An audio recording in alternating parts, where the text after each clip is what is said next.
and it's got to be like this shocking thing for people who, first of all, if you have 100 grand just laying around, you're probably, not the most well-rounded individual available, right? Because probably probably you have like 3 Alfreds in your 16-bedroom home, and you this has got to be quite the shock to the senses. It must right? have been. While I lack sympathy, frankly, for many of them, it probably Now, why was. do you lack sympathy? Let's talk about that. Let's unpack that. Mr. Sibel. Because there are people starving on this planet and within the United States where, right, and you're spending over $100,000 to go party. I am sorry. That is just seems wrong. That's not my concern, bro. Are you telling me I can't have any fun until everybody is doing okay, bro? Okay. Yeah, man. Yeah. That's kind of the attitude, right? It is. And so, these people get there, they're shocked by what they see. And another ingenious thing is, weeks before, when, they'd started to run out of money, the festival organizers, they'd encouraged everyone to load money onto their festival wristbands, right? I mean, saying, let's keep this cashless, right? Let's keep this cashless. Such a genius move. I mean, it was messed up, but that was one of the cleverest things I heard. They were like, you know what? We're running low on cash. How do we get a cash injection? Let's tell everyone we're going to load up their bracelets. And they get $2 million. Like $2 million. Exactly. All of a sudden. Exactly. And apparently everyone shows up loaded money without cash. So that's why a lot of them were just unable to buy tickets back home. They were stranded. They couldn't even pay for taxi fare. It was bad. It was really, really bad. And then the organizers left the island. And the organizers left. And so enter the real people that I feel sorry for, right? You and I have talked about how we don't feel too bad for the ultimate bros that went there and got, disappointed. Now, on this island of Great Exuma, there were all kinds of people who were day laborers, who were, makeshift caterers. Oh yeah, the caterer. That was so sad. Who were putting their business on the line, and exactly, right? People who were in the local community where this festival was supposed to happen, who had been looking to this as some sort of tourism injection, right? Tourism rejuvenation for them, right? Like a major moment. And they had done all these services on credit, thinking that, when the returns from the festival come in, it's going to be good for everybody, right? They suffered the most, right? And these are the people that I am most sympathetic to it. I agree. What would you say? 100%. Yeah. I mean, they have no recourse. They've sunk so much money in, and let's not forget they have even less than anyone who was there. Anyone who flew in probably had much more than the people who are sitting in that island. And for them, they probably $1 was worth a lot more to them than it was for people flying in to party. So for them to have lost, like for that one caterer who what was it, $50,000 of her life savings? Yeah, you could. Yeah. And she had put it in because she was like, she had made all these commitments and she wanted to meet them. And she's like, okay, you know what? I'll put my money up and I'll make sure that I get everything done. And then she barely has any recourse.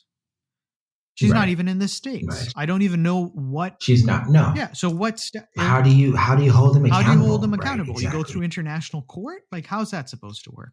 It's probably going to cost you more just paying your lawyer than whatever you hope to recoup from that whole thing, right? So it's bad. So going to this article on crimemuseum.org, it says on April 28th, the official first day of the festival, Fyre Media canceled the event, blaming the cancellation on circumstances beyond their control. McFarland's and Fyre claimed to be postponing the event, immediate action to get everyone off the island and back back to Miami became a top priority.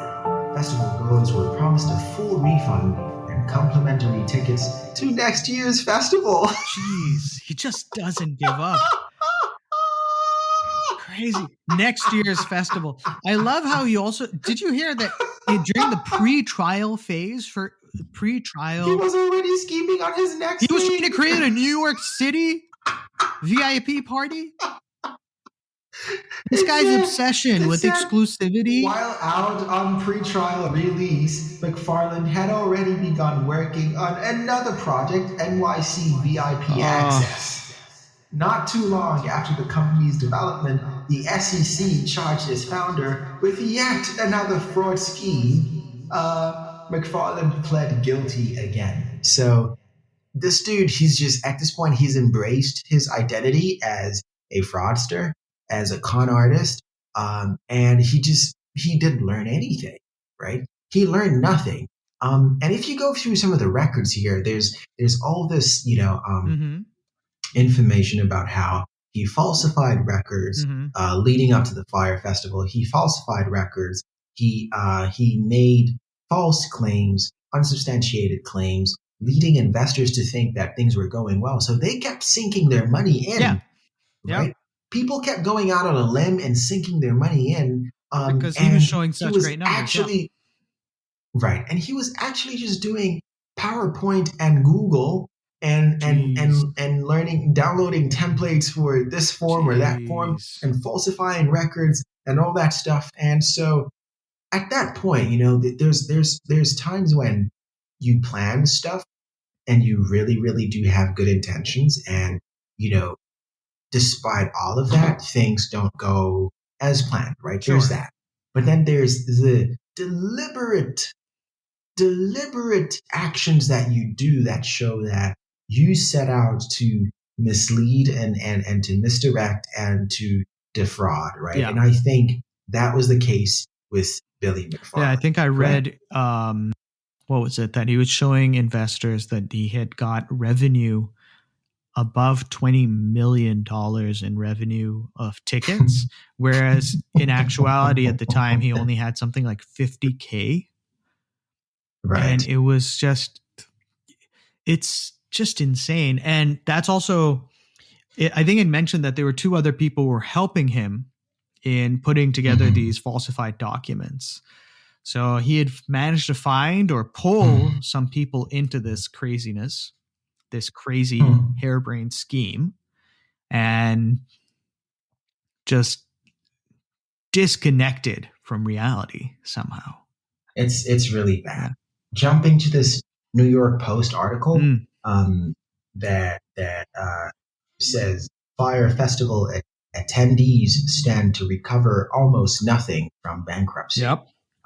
And so it says McFarland, who is now serving 6 years in prison for fraud, reportedly raised millions from selling tickets, but allegedly spent the money largely on himself and to promote the festival that he later canceled. Jeez. Okay. Instead of luxury food and accommodations, the largely millennial crowd found themselves eating cold cheese sandwiches and living in FEMA tents. Okay. The musical acts failed, and the models, it later emerged, had failed to disclose that they were paid to talk up the event, right? So we talked about that, right? So this article goes on to say Jenner, younger sister to Kim Kardashian West, coughed up $90,000 of the $275,000 she received, court papers show. Right. Ratajkowski returned $37,500 of her $300,000 payment, right? Yep. Rock band Blink-182, which famously tweeted.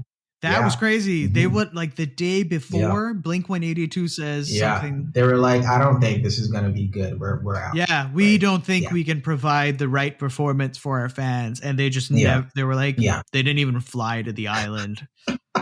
Yeah.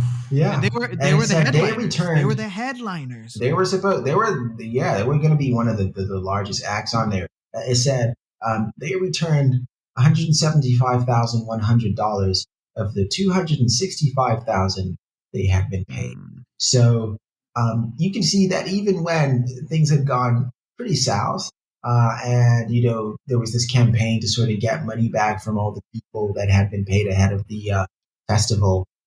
They were getting cents on the dollar for all of this payment that they had done. So it was just a very poorly planned thing, right? Oh, And so jeez. it just goes to show. I mean, talking about harebrained, right? This is as harebrained as it gets, right? You have no experience, no credentials, no team, no finances, and then you go ahead and falsify documents. You go ahead and start shoveling out huge amounts of money to influencers, to acts and stuff, knowing that you don't even have the location secure. That is It crazy. is crazy. And That is what crazy. terrifies me is that it worked. It did work. It did work. I mean, sure, you didn't pull off the It, festival, but you got thousands of mhm. people to show up. Yeah. That's Yeah. Thousands of concerning. people ready to have a good time. That's Yeah. concerning. Yeah. That's concerning. Yeah. Also, one thing that I found very weird was that in the Netflix and Hulu documentaries about the Fyre Mhm. Festival, Mhm. Mhm. Bro Billy refused to comment unless he was compensated for his time. Oh yeah, oh yeah. No, I so what I heard was that the Netflix documentary didn't have him because he refused to do the thing without being paid, right? And Netflix was like, yeah, we don't think you should be getting more money off of this situation. We're not paying Yeah. you. But Hulu apparently did. Um, but they did deny. So it was said that Hulu paid him maybe, I think, 250,000. Uh-huh. And Hulu sort of claims that they didn't pay him That much? that much or something, but he was, right? Jeez. So this dude, even after everything he'd done, Still made is still money. getting paid for speaking appearances. Oh my God. You don't think that he's being punished enough, Sibel? No, I don't think that's enough, especially looking at Mm. the sentences handed out to people of color for much smaller Mhm. amounts that they have Infractions, right? Yeah, that yeah, they've yeah, and yeah. also I really wonder what kind of prison is he at one of those fancy prisons where you get to play tennis, Those country one of club those country prisons, clubs which the golf yeah. ones. Yeah, who knows? Who I knows? have a strong feeling he's not at a place that's really that In horrible. maximum security or Gen Pop or Yeah, exactly. I don't think he's sitting with Gen Pop, and nah. 6 years just He has his own small, clique of bros, bro. Yeah, it's terrifying yeah. that someone. Also, I find it really interesting. So Ja Rule had nothing brought against him. Really, he never made it to So court. apparently, in one of the earlier 100 million suits, he was named, but then after that, he just backed right out the back door on that one. And he claimed that Billy had misled him as Yeah. well, Which I right? guess if he can provide the So documentation, it's fine. But it is interesting that he kind of yeah, managed to, yeah, in a yeah, way, he managed to get yeah, out of it, whereas it could have been rather completely destroying. unscathed, Yeah. right? Yeah, yeah, Yeah. Because yeah, I don't think yeah. Billy would have managed to get quite the same pull if it hadn't been for Ja Rule.